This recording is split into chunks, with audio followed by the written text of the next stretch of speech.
تقولوا ما لا تفعلون إن الله يحب الذين يقاتلون في سبيله صفا إن الله يحب الذين يقاتلون في سبيله صفا كأنهم بنيان مرصوص وإذ قال موسى لقومه يا قوم إنم تؤذونني وقد تعلمون أني رسول الله إليكم فلما ذاقوا أذاق الله قلوبهم والله لا يهدي القوم الفاسقين وإذ قال عيسى ابن مريم يا بني إسرائيل إني رسول الله إليكم مصدقا لما بين يدي من التوراة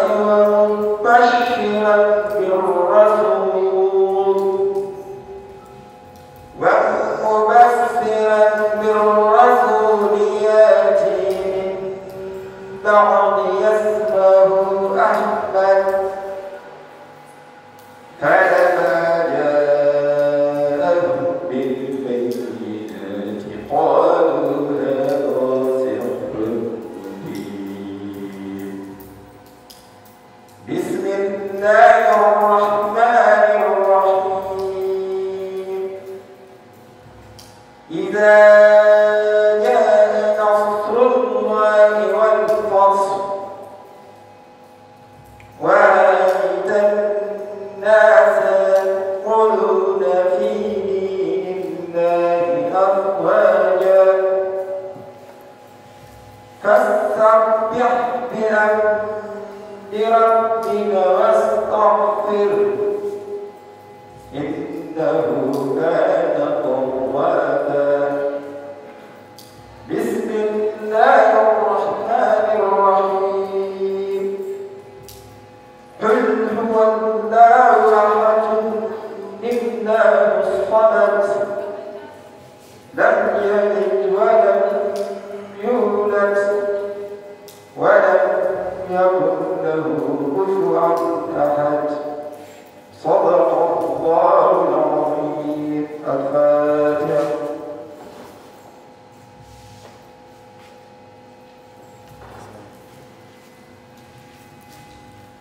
Alhamdulillah jërëjëf Barham Niass yal na yàlla yokk xam-xam yëral la def la nga doon sa suñu doon wala am sa kàddu Niass lam ñaan ak waa di karaama nga xam sa karaama yow bu ko defee dañuy jéem a ñëw ci chronogramme rek wax programme tey ginnaaw bi li nga xam ne karaama wala Cheikh Ibrahima Niass dinañ jox président moo dalal ay ganam def discours bu jógee si loolu dinañ jox le président des anciens si naaw ak si laal moom tamit buñ andi discours bu jógee si loolu dinañ jox le président Sam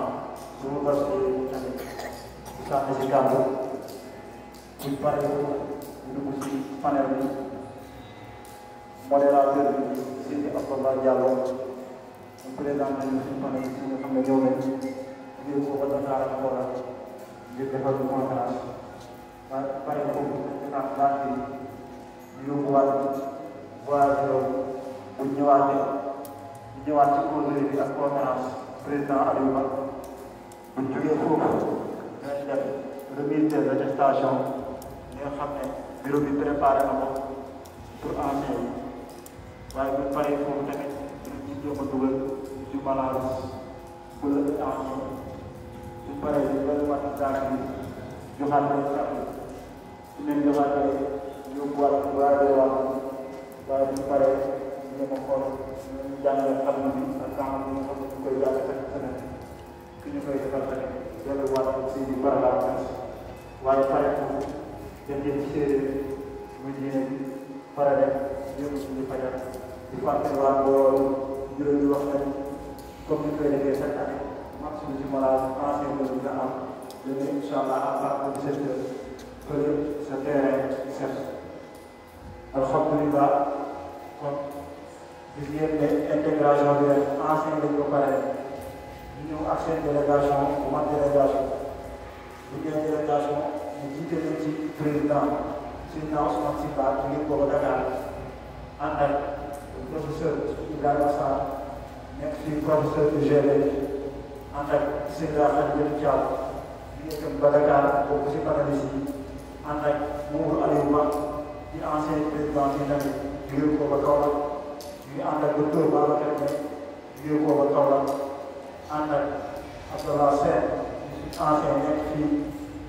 UFR SAT ànd ak Ibrahima Ba ancien président moom tamit jóge ko ba Dakar ànd ak Seydina Ababacar Ndiaye ñu bëri xam nañ ko ci organisation moom tamit jóge ko ba Dakar ñu ngi ànd ak Seyda Seydou Ndiaye di Madame Sylla moom tamit ñu jóge ko ba Louga ñu ngi ànd ak Aïda Sène nekk ci Saint-Louis ñu ngi ànd ak Seyda Ndeye Soxna Ndiaye tamit Arona Kante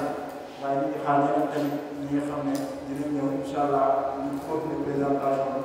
bi ñu jox jox président yi ñëpp di ñaan dañ déglu ko mu def discours dara dem waaye dara tamit moo ko sa jëlee président Ahmad bismillah.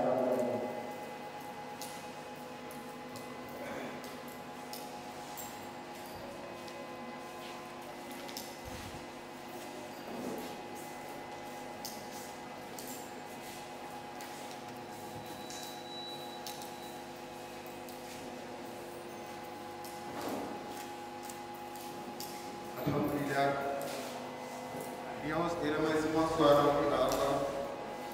Seigneur de l'univers, le clément, le miséricordieux, le maître du jour de la résurrection. Salut et paix soit sur celui qui a été envoyé comme miséricorde pour le monde et qui dit: je suis le miséricorde de providence. Et qui dit: Seigneur, tu es le pacifique, de toi découle la paix,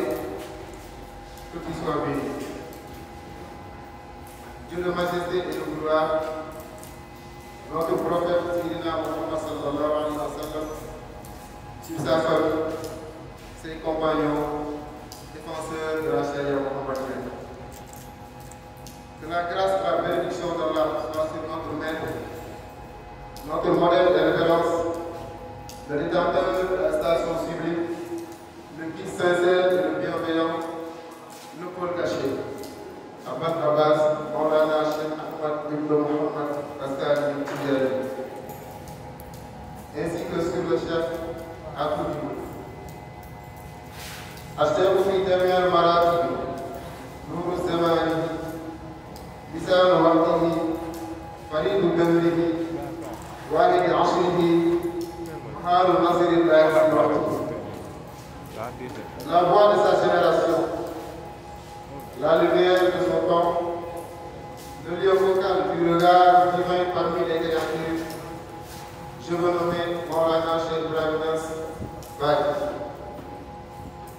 Monsieur le Président des anciens du IGV, honorable panélistes, honorable anciens du IGV, distingués invités ici présents, chers commissaires, c'est pour moi un grand plaisir de m'adresser à vous ce soir au nom du IGV. Vous souhaitez très cordialement la bienvenue à l'occasion de la réunion d'intégration dédiée au nouveau bachelier de la 34e promotion. Je ne saurais terminer ce discours sans pour autant communiquer des prières à l'endroit de nos défunts disparus, à savoir notre marraine élément, Sédane Tibadou, Rahmatoulaye Alayha, et notre frère Abayo Koukara, de la paix et la bénédiction de l'âme de cet enfant là où ils sont actuellement. Je demande à chacun de réciter une page là, plus 11 grâces.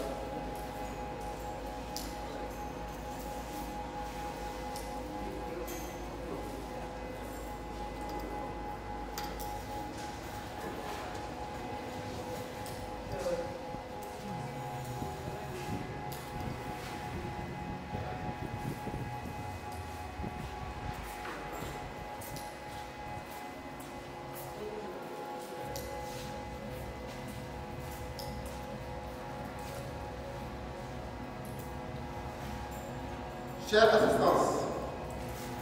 comme à l'habitude, nous voilà réunis dans ces lieux pour la célébration de la nuit d'intégration et le discours de cette année portera sur le thème suivant. Les jeunes, face à la naïveté de la quête du savoir, quelles conséquences? Qu'est-ce que la quête du savoir? À cette interrogation, nous pouvons répondre pourquoi et moyens nous permettant d'acquérir une maîtrise parfaite d'un domaine bien déterminé, qui soit basé sur des lois ou vérifié par des méthodes expérimentales. On se rend compte alors que le savoir ne tombe pas du ciel. Il faut le cultiver pour en récolter des fruits. La recette du savoir occupe une place centrale dans la religion musulmane. Le terme moyen revient de nombreuses reprises dans le texte coranique. D'ailleurs, les savants ne sont-ils pas considérés comme les héritiers des prophètes? Alors, on ne disconvient pas de la place importante qu'occupe la connaissance dans la religion. Mais qu'en est-il du savoir qui n'est pas exclusivement relié aux religieux? Quand le prophète conseille à ses compagnons d'aller chercher le savoir jusqu'en Chine, fait-il exclusivement allusion à l'enseignement délivré par la révélation? Chère assistance, il est clair qu'il existe un autre domaine du savoir qui retiendra notre attention. Lorsqu'on parle d'hôpital, on peut forcément se passer de l'élément moteur qui fait fonctionner la structure, en l'occurrence le médecin. Lorsqu'on parle de tribunal, il faut des avocats. Quand on parle de mécanique, il faut des techniciens. Et quand on parle de la banque, il faut des comptables. Et tous les éléments qui contribuent à la bonne marche de ce service. Alors, comment peut-on vouloir toutes ces choses et avoir la paresse de les maîtriser? La maîtrise de ces domaines ne se tâtonne pas. Ça s'apprend et nécessite des sacrifices. Mais de nos jours, on constate de plus en plus une naïveté des jeunes face à la quête du savoir. La plupart des jeunes sont des esclaves des réseaux sociaux, qui absorbent l'essentiel de leur temps. Si ce n'est pas TikTok, c'est Instagram, Facebook ou Snapchat. Ce qui peut négativement impacter sur le développement d'un pays. Quand Bagnès disait l'avenir d'un pays réside en sa jeunesse, il ne faisait pas allusion à n'importe quelle jeunesse, mais à une jeunesse éveillée, pétrie de savoir et de connaissance. Il n'a pas de il ne m'a pas de la sababi, laquelle l'a la sabab, madame la sabab et le mouchoufin, Zawil Ahlal et le Hamid, Wabouman et l'Ali. Auguste Assemblée. Les jeunes doivent savoir que le développement se fait de l'économie autrement, se fait de la politique autrement, s'interroger sur comment faire pour que l'époque à venir soit meilleure, comment éradiquer la corruption, ainsi que tous les mots qui gagneraient le développement de notre pays. Comment faire pour que les conditions d'existence de la génération future soient meilleures que les nôtres? Autant de questions qui, pour y répondre, il faut être armé de connaissances jusqu'au-dedans et nous démarquer de la paresse. Ceci est valable pour tous les jeunes, filles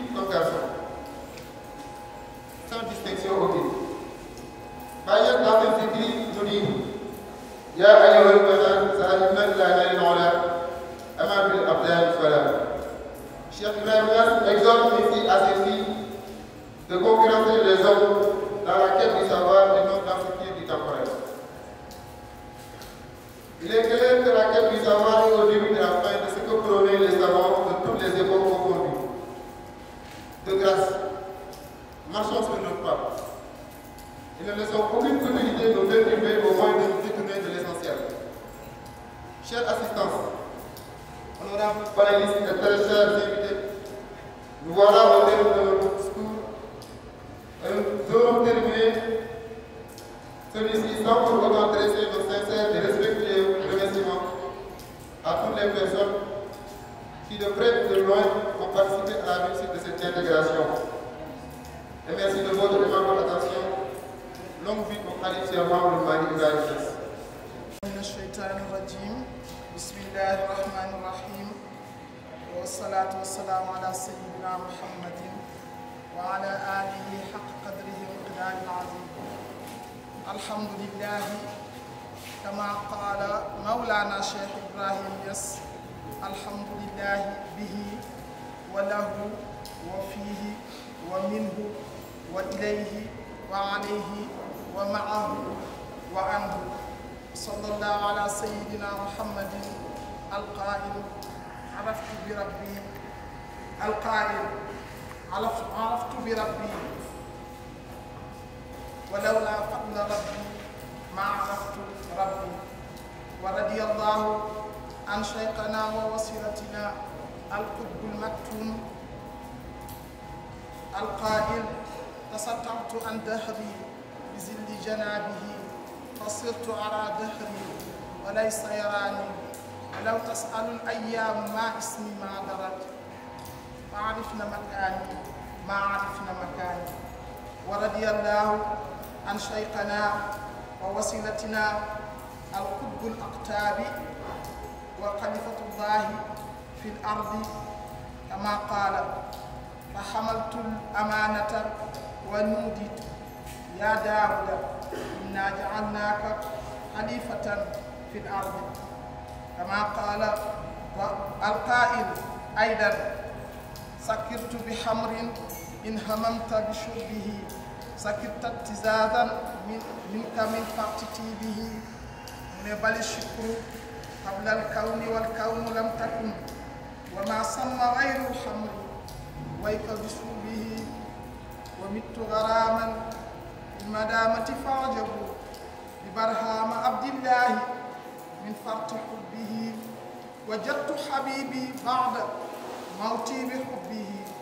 هو العاشق المحبوب من فرط قربه. فأرسلت نفسي وائزا وهي لم تعز سواي مجيبا لرسول حزبه. وقد صرت إنسان العيون وأينه وقد صرت إمدادا لعجمي وعربه بفيد البحر والبر جمرة. وإني نصر للأمين وصحبه ولاية العظمى تحققت إنني إليه ومني ما يفضل بشربه. أنا النفس والآفاق مهما رأيتها تراني فإني كلا من عند ربه. أقول قول زكزكي في مدح شيخنا مولانا الشيخ إبراهيم يقول برهام أولنا برهام آخرنا برهام ظاهرنا هو المباتنا. برهام بسم لنا برهام حمد لنا برهام هيل لنا في كل توقات. برهام كن معنا في أي حالات برهام كن معنا في أي حالات.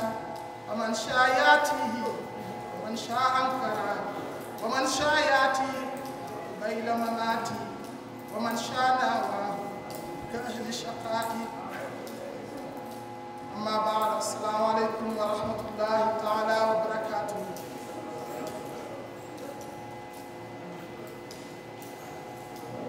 On va continuer le discours. Louange à Allah, l'unique, le Créateur, le clément, le miséricorde, Dieu. Prière sur le prophète sceau des prophètes, à lui l'ouverture. Al-Fatih al-Khatimi, que la grâce d'Allah soit sur notre guide, Cheikh Ahmed Tijani, ainsi qu'à son héritier, Maulana Cheikh Ibrahim Niass, l'amicale des anciens de la DPN, Ansaruddin, des étudiants talibés Baye Niass. Par ma voix, salue toute la Oumma islamique, toute la communauté tijane et tous nos jeunes frères et condisciples de Baye Niass à l'université et ailleurs. À ce titre, nos conseils vont à l'endroit de nos frères et condisciples. J'en appelle à votre conscience sur l'espoir et la confiance que les érudits de la Faïda portent en vous. Vous occupez une place importante dans le processus de marche de la Faïda. Un tel processus mis en œuvre par Cheikh Ibrahim Niass lui-même. En fait, ce que j'aimerais vous faire comprendre, chers frères et condisciples, est que toutes les connaissances que vous et nous aurons à acquérir, tous les postes de responsabilité que nous aurons à occuper et toute l'expérience que nous aurons à accumuler n'auront de sens que si nous le mettions au service de l'islam, de la faïda, de la Jamia Ansaruddin. C'est pour cette raison que la DPN-IGB a toujours prôné le retour aux enseignements du prophète Sayyidina Muhammad sallallahu alayhi wa sallam, de Cheikh Ahmed Tijani radiallahu anhu, de Cheikh Ibrahim Aïdan radiallahu anhu, car ces enseignements nous suffisent et nous permettent d'éviter de tomber dans les travers et vices de la vie quotidienne, mais également de prendre un nouveau départ en cas de heurts et de troubles. Je ne terminerai pas sans évoquer ces propos de notre illustre guide, Maulana Cheikh Ibrahim Niass. Soyez profondément attachés aux enseignements du prophète sallallahu alayhi wa sallam en suivant ses doctrines et en levant et évitant l'hérésie religieuse. Il dit aussi que même si le spiritualisme,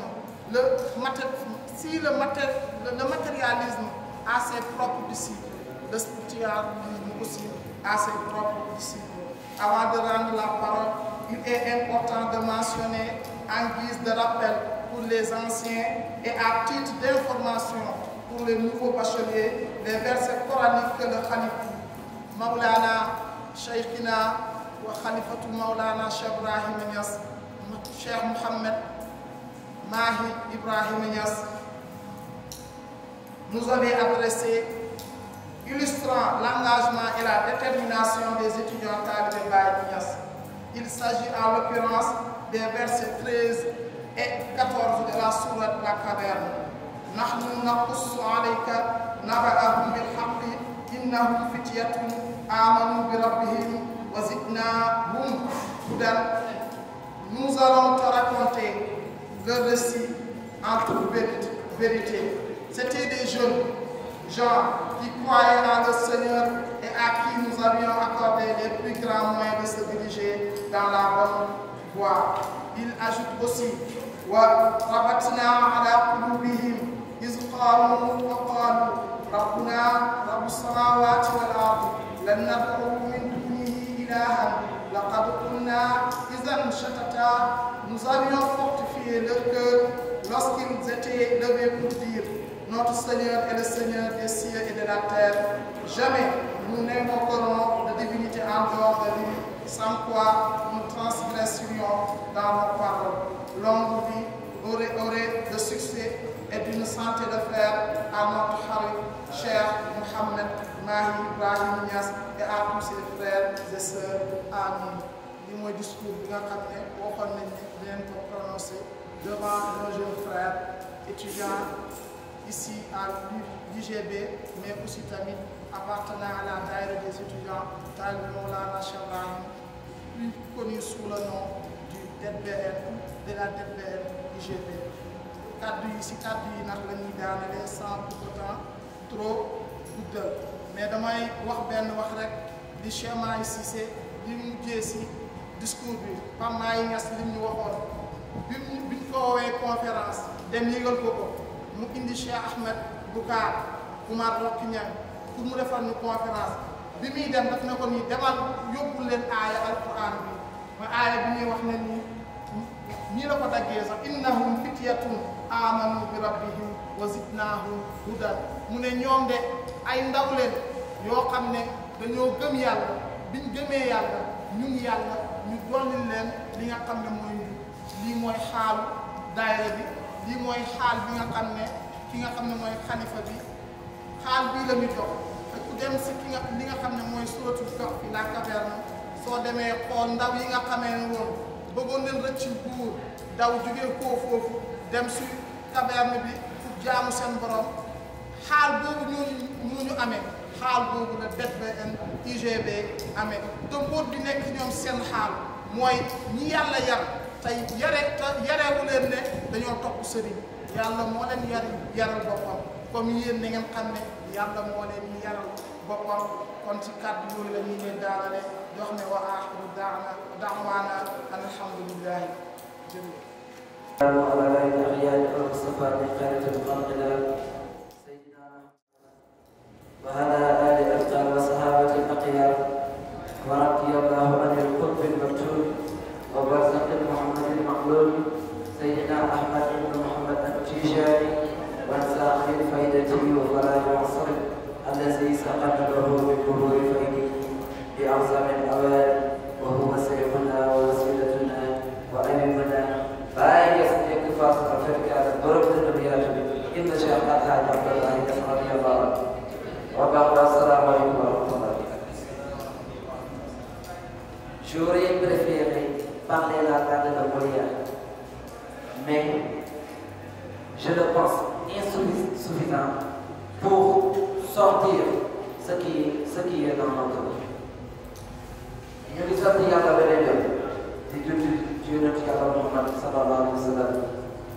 di sant bu baax di gërëm xalifaam Cheikh Tijaan di gërëm seen xalifa ñoom ñaar muy Baye Niass radiyallahu anhu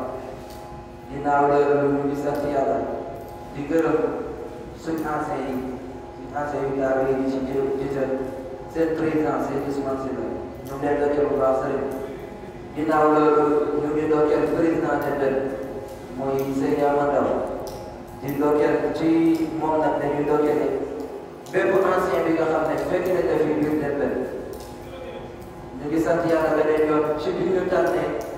nañu ci bële yëpp nouveau bachelier yi fi ñëw duñ ko leen di waxal